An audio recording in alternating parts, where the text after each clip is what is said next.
podcast Will Be Up Your Day. Hai, gimana nih kabarnya Sobat Medika? Akhirnya ya kita bisa kembali lagi ke episode yang selanjutnya.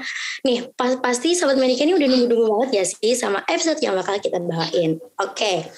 Pada episode kali ini kita nggak bakalan seru loh sama episode-episode yang lain karena kita akan membahas tentang how to deal insecurities di Fakultas Kedokteran. Nah, itu bakal relate banget gak sih sama kita-kita mahasiswa kedokteran yang suka banget insecure, apalagi kalau lihat teman-teman kita yang pintar, lihat teman-teman kita tuh yang rajin, dalam diri kita tuh kayak, kenapa ya kita tuh gak kayak mereka, kenapa ya kita gak serajin mereka.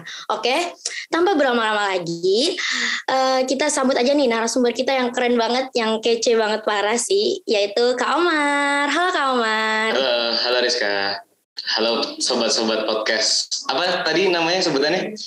Sobat Medika nih Kak. Oh ya, Sobat Medika. Halo Sobat Medika. Perkenalan dulu nggak nih? Taruh Kak, ini gimana nih kabarnya hari ini? Ya baik, alhamdulillah baik. Aku merasa sehat kok. Kamu gimana Rizka kabarnya? Kabarnya ya alhamdulillah sih, tapi sekarang lumayan deg-degan ya Kak ya.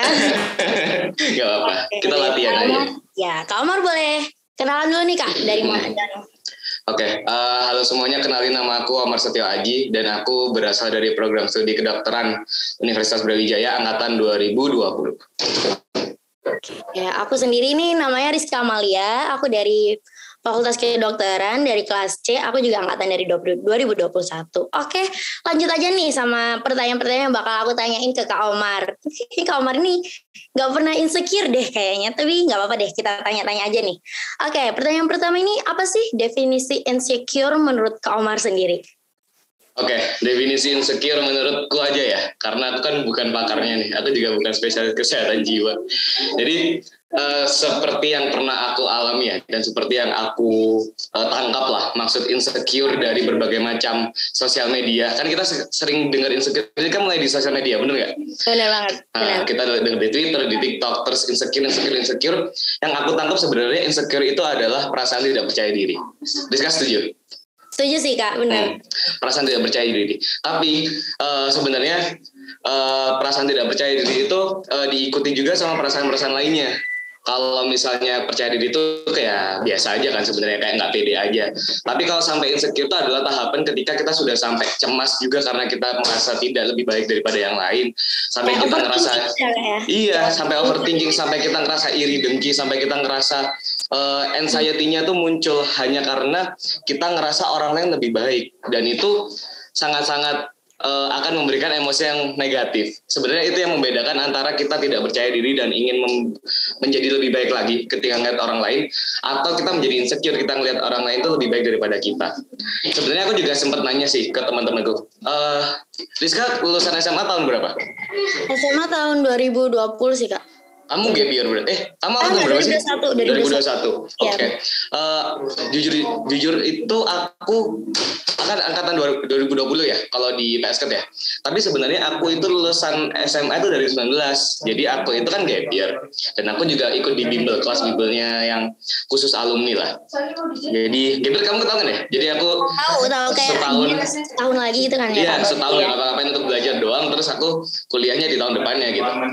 Dan di situ aku sering banget ya berbagi juga sama teman-teman aku bahwa kok ternyata insecure ini datangnya berkali-kali ya. Dan aku sempat diskusi juga sebenarnya insecure itu gimana sih menurut pandanganmu juga. Sebenarnya kalau menurut temanku juga ini, dan aku setuju bahwa kalau misalnya kita ngelihat nih orang lain lebih baik, misalnya aku ngelihat Rizka lebih baik daripada aku ya, misalnya katakanlah Rizka lebih pintar gitu. Dan aku ngerasa aku nggak bisa ngapa-ngapain atas hal itu. Aku nggak bisa merubah apa-apa dari diriku karena aku merasa diriku ya segini-gini aja. Itulah berarti insecure. Tapi ketika aku ngeliat Rizka itu lebih pintar, ketika aku ngeliat Rizka itu lebih rajin, panggilanmu Rizka kan ya? Rizka, benar. Iya Rizka. Ngeliat aku Rizka lebih pintar, tapi terus aku termotivasi buat lebih pintar lagi daripada sekarang. Nah itu beda, bukan insecure. Tapi itu ingin berubah, ingin berkembang. Gitu sih Rizka. Bisa. Aku sendiri juga manusia yang sering banget insecure, relate banget Kak. Ya nggak apa-apa juga sih. Juga masih sampai sekarang bahkan masih sering terpicu-picu dikit lah. Masa sih Kak, kayaknya Kak Omar nih nggak pernah insecure sih kelihatannya gitu ya. Oke, boleh next question ya Kak ya. Boleh. Dari berdasarkan pengalaman Kakak sendiri nih, biasanya kondisi apa sih Kak yang bikin Kak Omar nih merasa lebih down atau sering banget insecure-nya tuh pas apa aja gitu? Bener banget itu ya. Jadi insecure itu bikin kita down kan ya. Sebenarnya itu salah satu tanda-tanda kita insecure kan. Kalau misalnya aku itu kebanyakan, kalau misalnya di kuliah aja deh ya. Kalau misalnya di kuliah itu mungkin masalah nilai itu menjadi keinsecurean semua pihak ya, semua orang, bahwa bener banget. bahwa kita ngelihat teman-teman kita kok nilainya bagus-bagus ya gitu. Sedangkan kita yang sudah ngerasa udah belajar kok biasa-biasa aja gitu. Ya itu kita gampang lah ya, kalau masalah itu kita tinggal belajar aja sebenarnya. Tinggal belajar yang lebih giat aja, belajar untuk menghafal lebih banyak lagi dan berdamai bahwa mengamini bahwa fakta di FK itu kita harus belajar dan menghafal lebih banyak. Itu kan kita bisa dapat nilai yang bagus gitu. Yang terpenting kalau misalnya masalah nilai itu kita bisa lebih pede aja. Kita kan kalau menurut aku ya, ketika kita sudah dapat momentumnya, kita lebih pede, nanti kedepannya akan lebih mudah. Tapi ada hal-hal lain yang ternyata nggak bisa dikontrol nih, Rizka. Contoh, kalau misalnya cewek kayaknya kebanyakan ngelihat fisik, bener ya? Iya. Bener banget sih Kak. Apalagi lihat cewek-cewek yang kurus. Apalagi sekarang itu eranya sosial media kan. Iya bener. Kamu ngeliat di TikTok setiap hari ada cewek-cewek di FYP yang sangat-sangat cakep. Joget-joget sendiri gak jelas ya. Itu saya sebagai manusia insecure kan kayak aduh ya gimana, cantik banget. Dan gak menutup kemungkinan juga bahwa laki-laki juga kadang melihat ada cowok-cowok di FYP kayak keren banget, kita juga insecure. Nah, masalah fisik, masalah bagaimana pembawaan diri, hal-hal macam itu hal yang nggak bisa kita kontrol, karena itu adalah hal-hal yang di luar diri kita. Maksudnya kita mau ngeliat ada orang lebih tinggi daripada aku gitu ya. Aku ngeliat ada orang yang tinggi badannya lebih tinggi daripada aku. Ya aku nggak bisa pura-pura lebih tinggi juga kan. Maksudnya tinggi badan dia segini-segini aja. Mau jijit mau gimana kan juga akan lebih tinggi dia. Nah hal-hal ini sebenarnya yang akan bisa cukup mengganggu banyak sebagian besar orang ya, untuk apalagi zaman sekarang. Ketika hal-hal yang nggak bisa kita kontrol itu membuat kita terganggu karena kita merasa kok kita nggak sempurna ya, kok kita jauh lebih cacat ya daripada orang-orang lain. Nah hal-hal semacam itu sebenarnya. Tadi pertanyaan kan tentang pemicu ya, faktor pemicunya ya. Iya benar. Itu juga menjadi salah satu. Tapi kalau misalnya sekarang sih aku nggak seberapa mikir soal fisik ya, karena menurutku manusia itu bisa dinilai dari apapun. Iya benar. Kalau masalah fisik aku don't judge people by its cover. Benar banget. Dan menurutku fisik itu, aku pun sudah sangat-sangat percaya diri dengan fisikku sih. Walaupun aku tahu aku nggak ganteng-ganteng amat gitu ya. Ya sih, kamu ganteng banget sih kayaknya. Aduh, ya Allah, aku jadi malu. Enggak, maksudnya aku paham bahwa aku tidak sejelek itu juga gitu ya. Jadi aku ya pede-pede aja. Terus walaupun ada yang lebih baik ya, di atas langit pasti ada langit gitu. Tapi ada hal nih sebenarnya yang cukup menggangguku, Rizka.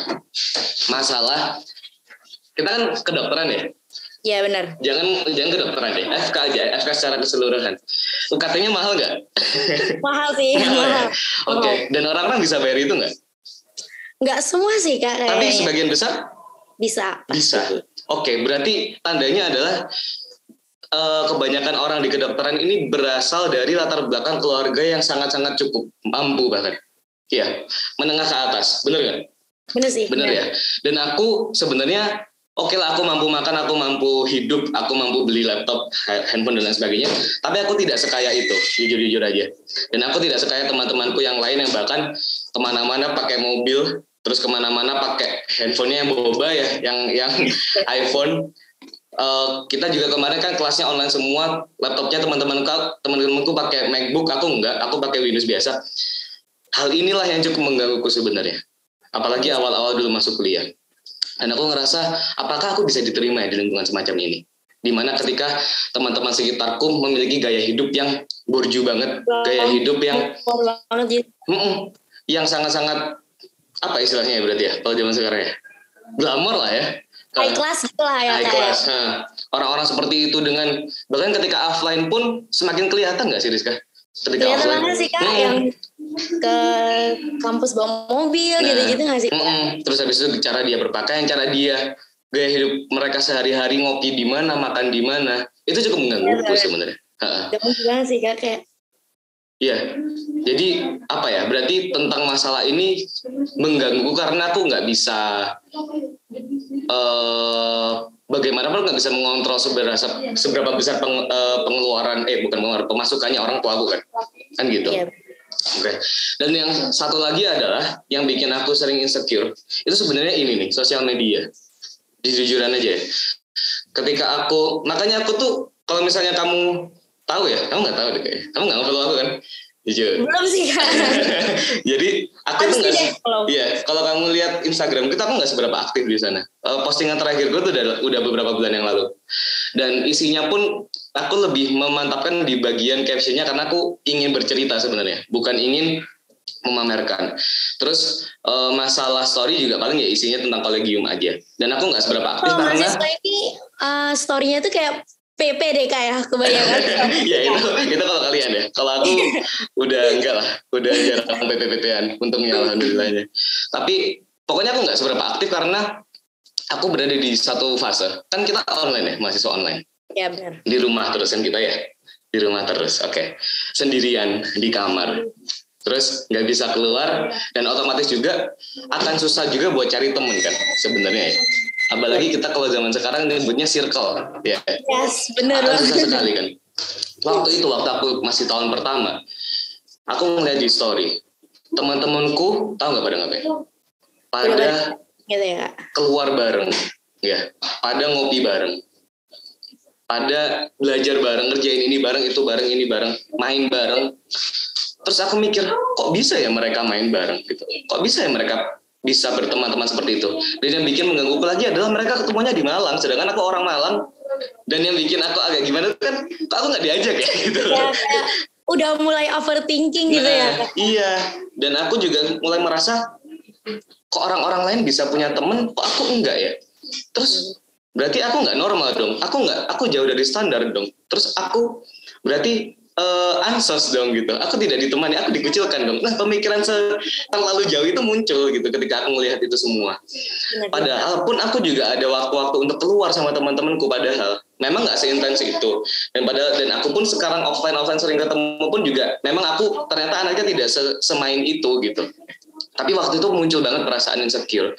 Apalagi kalau sekarang liburan ya, pasti kamu sering banget nggak ngelihat story-nya atau reels atau TikTok-nya teman-teman kamu jalan-jalan gitu. Iya, apalagi kayak bareng-bareng gitu ya, kayak teman-teman. Kok bisa mereka bareng gitu, aku juga pengen gitu. Terus juga kadang mereka jalan-jalannya ke yang luar negeri gitu bahkan ya. Iya sih, benar. Kadang aku mikir apakah aku tidak sesuai dengan standar yang berlaku ya? Apakah harusnya orang-orang di usiaku itu bersenang-senang seperti mereka ya? Itu muncul sih perasaan itu. Makanya aku nggak seberapa aktif di sosial media yang banyak memperlihatkan teman-temanku bagaimana aktivitasnya gitu. Oke. Aku nih mulai nangkep nih, kan kamar ini dulu sering overthinking gitu ya Kak ya. Nah itu cara berdamai dengan dirinya sendiri kan di kepala tuh pasti muncul kayak pikiran yang terlalu jauh, dan itu berdamai dengan dirinya sendiri tuh gimana ya Kak? Soalnya aku sendiri tuh juga susah, gimana ya damai sama diriku sendiri untuk nenangin pikiranku sendiri itu juga susah sih Kak. Gimana ya? Sebenarnya ini lebih ke arah cara menghadapi itu tadi ya berarti ya. Sebenarnya kalau masalah insecure enggak sih, semua masalah yang ada di dunia ini yang muncul, yang masuk ke dalam diri kita itu kan sebenarnya ada dua pilihan ya, kita menghindar atau kita melawan. Ada tiga sih sebenarnya, satu lagi atau kita terlarut di dalamnya gitu ya kan. Ya kalau misalnya di dunia yang, kalau misalnya kita kan sering ya, kalau kamu udah dapat BMS belum sih, BMS 4C? Udah dong Kak, udah. Iya, imun kan. Itu kan dosen-dosen kita sering bilang fight or flight, bener ya? Yes, benar. Kita melawan atau kita pergi. Itu cara kerja imun di tubuh kita. Nah, harusnya kita juga bisa gitu. Tapi menurutku kalau masalah itu kita hindari terus. Kita flight terus dari masalah itu. Sedangkan hal itu akan muncul terus karena itu adalah bagian dari lingkungan kita. Itu akan memunculkan keinsecurean, ke-anxiety-an di masa yang akan datang lagi. Lebih baik dilawan. Dilawannya ada bukan dengan melawan, maksudnya ketika aku ngelihat temanku lebih kaya bukan berarti aku nyuruh mereka jangan lebih kaya dong, nggak bisa dong. Ya, ketika aku ngelihat temanku lebih cakep jangan deket-deket aku, nggak bisa gitu dong. Ngelawannya adalah ngelawan diri sendiri kan sebenarnya. Iya benar. Bahwa insecure sendiri ya kayak. Iya, bahwa insecure itu datangnya memang dari luar. Memang pemicunya dari mana-mana, ya kan? Ya, benar. Dan bahkan kita memang tidak bisa mengontrol perasaan-perasaan negatif itu ada di diri kita. Kadang-kadang kan muncul tiba-tiba ngedown aja gitu ketika ngeliat itu, iya kan? Tapi yang kita kan punya logika ya, kita punya akal ya, kita bisa mengontrol perasaan itu sebenarnya. Kita bisa berdamai dengan berbagai macam hal itu tadi. Kalau misalnya aku udah bilang bahwa aku sudah berdamai dengan fisikku, aku sudah berdamai dengan apa latar belakangku. Ya, soalnya aku mikir gini aja. Semisal nih ada orang yang mengatai atau mengatai apa ya bahasanya? Ngejek lah ya, ngejek. Nah, ada ngejek aku misalnya, ih kamu gini, kamu gitu. Ya terus kenapa emang iya gitu? Ya love self aja gak sih Kak ya? Iya, terus love self aja. Gitu. Misalnya kamu ngatain aku ya, kamu juga nggak berpengaruh besar di hidupku, orang kamu nggak membiayai kehidupanku sehari-hari juga gitu. Bener banget sih. Ya, kamu juga tidak menyupportku setiap hari juga gitu. Jadi pendapat orang-orang yang random itu nggak akan aku dengar. Dan sejujurnya aja ya, kamu mau gimana pun tuh orang-orang nggak peduli sebenarnya. Iya, karena orang-orang tuh jadi aja ya Kak yang kayak mikir banget gitu. Kamu ngelihat aku sekarang pakai jaket HMPD pun atau misalnya pakai jaket apa pun kamu nggak peduli ya. Yang penting aku rapi aja. Iya ya, benar. Karena aku lebih peduli karena kamu pasti lebih peduli dengan penampilanmu sekarang kan. Benar. Ya, masing-masing kita tuh lebih mikirin diri kita sendiri kok gitu. Itu yang aku berdamai dengan hal itu. Terus ya aku tadi bilang ya bahwa aku punya kepercayaan diri yang tinggi juga untuk masalah fisikku untuk saat ini. Terus bagaimana dengan kekayaanku? Ini nih, aku alhamdulillahnya ya, aku bersyukurnya adalah aku untungnya ditempatkan pada lingkungan yang untungnya dipertemukan pada lingkungan yang tepat gitu. Mungkin dari keluargaku ini tidak menciptakan lingkungan yang membuatku insecure lah, bahwa semuanya akan disupport, semuanya akan diapresiasi pada waktunya. Walaupun tidak secara tersurat lah ya, tapi aku tahu bahwa itu apresiasi. Tapi untuk masalah kekayaan tadi, aku itu bertemu dengan seorang temanku yang menurutku keren, menurutku luar biasa. Ya mungkin kamu tahu nanti kalau misalnya ketemu sama aku, nanti sapa aku ya, nanti kita saling nyapa ya. Pasti aku akan jalan sama orang ini. Bukan jalan ini ya, bukan jalan ngedit ya. Maksudnya itu adalah teman dekatku cowok. Dan aku ngeliat dia latar belakangnya cukup mirip sama aku lah, bahwa kita tidak sekaya itu dan tidak masuk kategori orang-orang wow yang kekayaannya wow di FK sini.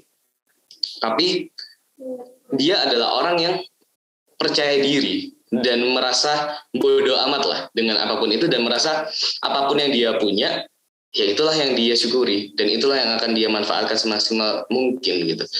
Aku ngelihat dia, melihat kita sama-sama HP-nya Android, kita sama-sama laptopnya Windows. Terus aku ada masih Android itu nggak apa-apa. Iya, tapi kan teman-temanku pada iOS semua ya. Terus aku masih ada perasaan mindernya. Tapi aku ngelihat HP-nya dia juga Android dan bahkan versinya lebih lama daripada aku. Tapi dia sangat-sangat tidak apa-apa dengan itu gitu. Jadi aku melihat sebuah contoh nyata bahwa nggak peduli apa yang orang punya, yang terbaik adalah barang yang kita punya.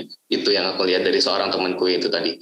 Jadi aku ketika melihat itu, aku jadi kepercayaan diriku naik lagi, bahwa bahkan gini Rizka, aku tuh punya, aku baju aja kadang mikir gitu, pakai jaket ya. Maksudnya kira-kira kalau aku pakai ini, aku kelihatan selevel nggak ya sama mereka gitu. Itu aku dulu mikir gitu, apalagi waktu SMA ya. Kita SMA kan memang akan banyak lebih ke masalah gaya hidup. Terus, tapi sekarang aku udah nggak mikir lagi, orang aku punya jaket ini kok gitu. Orang aku punya jaket HMPD, kenapa nggak aku pakai gitu kan. Kan loh HMPD itu kayaknya. Yoi, PSK 2020. Terus aku mikir, ya apa yang aku punya ya itu yang terbaik buatku. Aku punya jam ini yang aku pakai, aku punya handphone ini yang aku pakai, laptop ini juga bekerja dengan baik, aku pakai, aku rawat. Ya itu sudah sangat-sangat berkah lah, rahmat buatku lah gitu. Jadi memang betul ya kayak apa ya, kalau berdamai kadang ada hal yang memang berasal dari diri sendiri, tapi ada hal juga yang ternyata kalau dari aku terpacu dari lingkungan gitu Rizka. Oke Kak, boleh lanjut nih ya. Boleh. Menurut Kakak sendiri nih, apakah insecure itu harus dihindari atau gimana ya Kak? Atau boleh aja kita insecure atau dihindari, itu gimana ya Kak? Menurut Kak Omar sendiri. Nah, aku tadi bilang kadang menghindar gak boleh ya. Cuman bukan gak boleh, kita bakal ketemu lagi nantinya. Tapi aku pun tadi bilang ya bahwa aku kadang sering lihat orang-orang di sosial media, sehingga istilahnya aku detox sosial media kan. Istilahnya aku akhirnya tidak terlalu aktif di sosial media yang memang tujuannya untuk memamerkan. Contohnya apa? TikTok, Instagram, apalagi? Ya, dua hal itu kan memang tujuannya untuk memamerkan kan sebenarnya. Apapun aktivitas kita, bagaimana keseharian kita, itu aku memang akhirnya tidak aktif lagi. Memang aku lebih aktif di Twitter pada akhirnya, di YouTube. Tapi tergantung dari diri kita, apakah ketika kita merasa menghindar itu kita jadi lebih tenang. Ya oke. Bahwa ketika di sosial media kamu merasa terganggu, dan itu adalah hal yang tidak sepenting itu untuk kita berada di sana kan sebenarnya.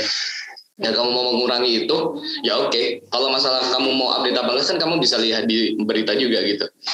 Ya menurutku nggak apa-apa untuk menghindar, tapi alangkah lebih baiknya apabila kita bisa melawan itu. Kalau misalnya kita ngehindar terus, ketika itu pasti kan ketemu lagi ya kalau ngehindar.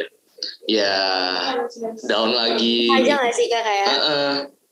Makanya paling enak itu kalau kita punya kepercayaan diri tinggi sih menurutku ya. Gak tahu aku orangnya terlalu pede atau terlalu narsisik atau gimana, tapi menurutku ketika kita tahu bahwa kita punya value sendiri dan kita akhirnya punya kepedean yang besar, itu akan melawan semua hal sih menurutku.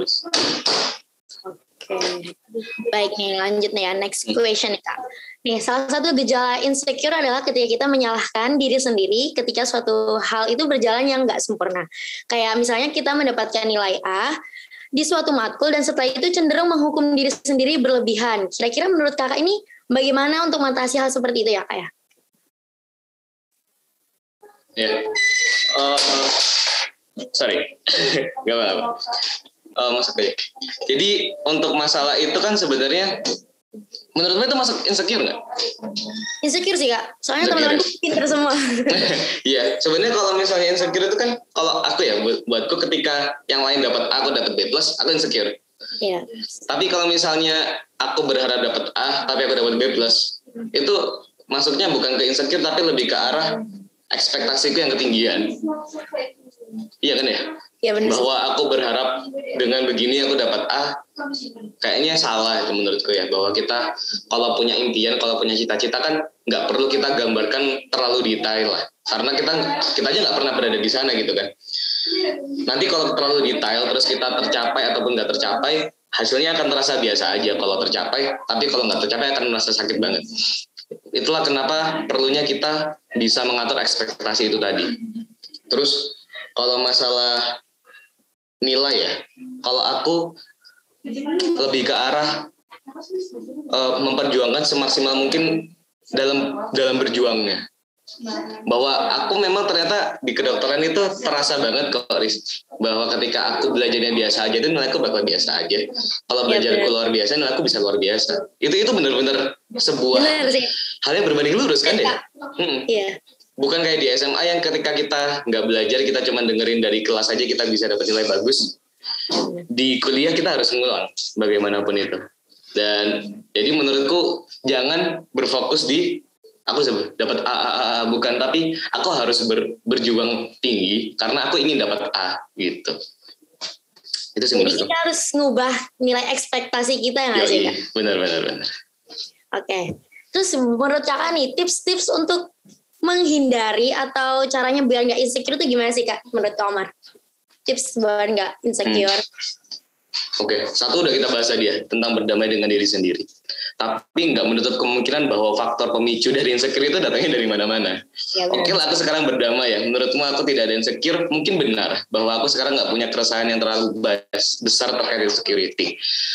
Tapi bagaimana dengan besok? Bagaimana dengan bulan depan? Bagaimana ketika, atau katakanlah bagaimana nanti di semester 5 deh, ketika kita sudah sama-sama dituntut untuk sempro ya, bahwa temanku aja sudah ada yang sempro, bahkan kita belum masuk ke semester 5 aja udah ada yang udah mau kelar gitu, sedangkan aku masih bab 1.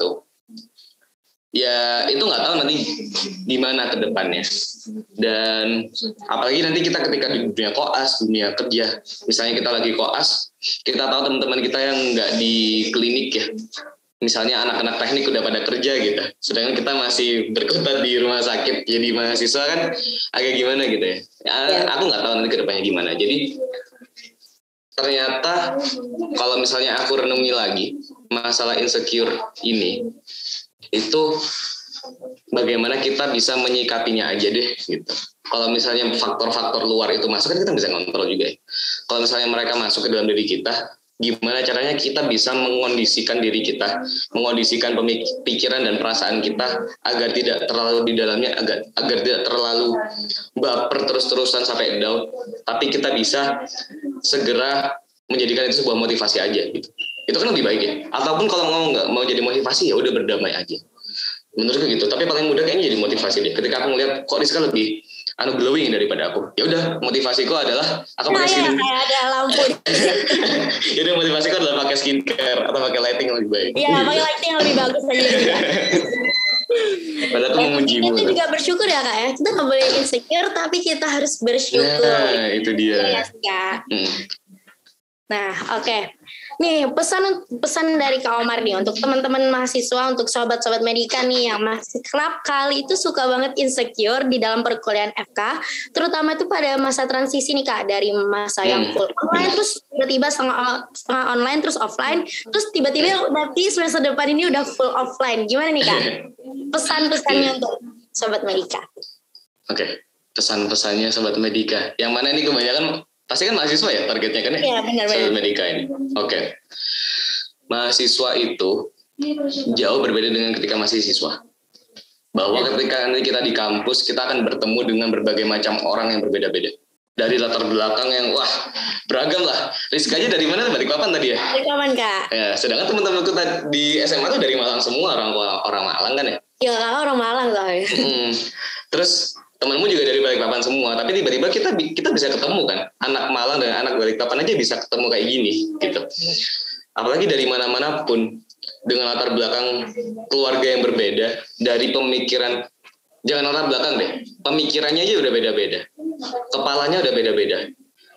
Makanya akan banyak sekali hal-hal yang terasa jauh lebih keren daripada diri kita sendiri nantinya. Itu keterkaitannya di insecure kan, bahwa kita ngeliat kok orang lain keren ya, tapi kita harus ingat teman-teman bahwa masing-masing orang itu pasti punya value-nya masing-masing.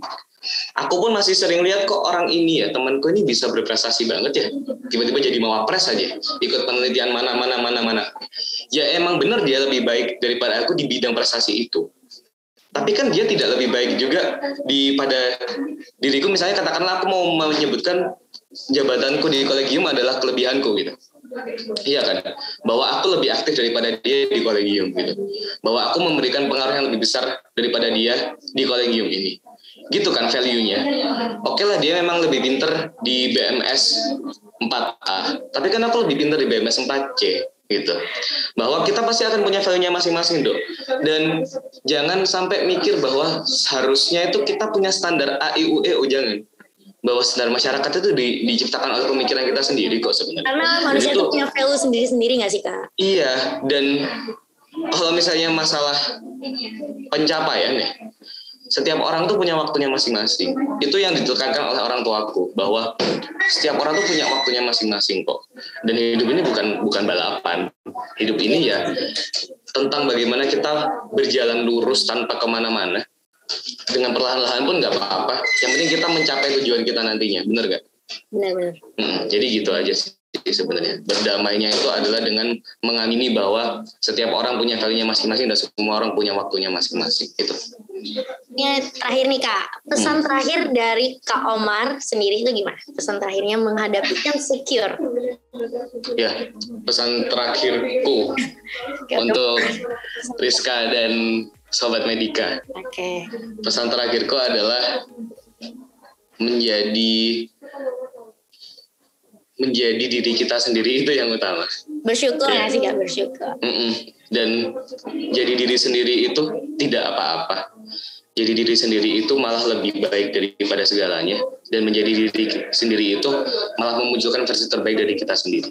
Dan itu adalah hal yang seksi bagi manusia manapun. Jadi diri sendiri, Rizka. Nggak perlu ngelihat orang lain, ayo, nggak perlu. Yang penting kamu ngelihat dirimu itu gimana, senengmu itu di bagian mana. Ya udah, kembangin aja di sana. Manusia tuh harus berkembang, bukan manusia tuh harus melihat perkembangan orang lain. Oke. Tapi terkadang jadi diri sendiri itu juga susah nggak sih Kak? Kayak kita lihat orang lain itu, kita tuh pengen jadi diri awal, jadi diri kita sendiri itu juga udah baik banget. Gitu. Bener. Itu yang harus kita sadari. Kadang pemicunya beda-beda, tapi pasti akan ada penyadaran tersendiri. Oke, mungkin itu aja sih dari HMPD Podcast kali ini. Sekali lagi nih, buat kamu nih, aku nih kayak udah mulai gak ada nih jiwa-jiwa insecure-nya, kayak gak ada nih mulai. Terus sekali lagi nih terima kasih buat Kak Omar selaku narasumber yang keren banget, udah ngasih banyak motivasi buat aku yang selaku manusia yang suka insecure dan overthinking ini ya Kak ya. Dan terima kasih teman-teman semua, sampai jumpa di next episode. Bye-bye. Bye, terima kasih.